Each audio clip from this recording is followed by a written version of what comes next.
Hi everyone, welcome back to this channel. In this tutorial, I will show you how to catch the bumblebee in Heartopia.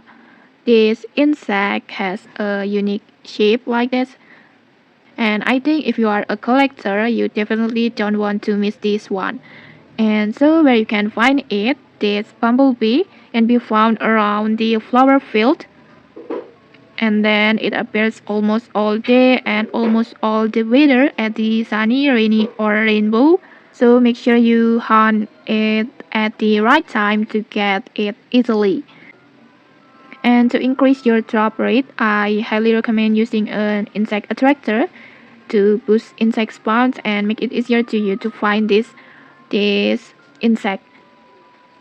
And for the locations at the map, it located at here, the flower field, this one on here. So just go this area to catch this bumblebee. And okay, that's it. If you found this helpful, don't forget to like, comment, and subscribe for more tutorials. Thanks for watching and see you.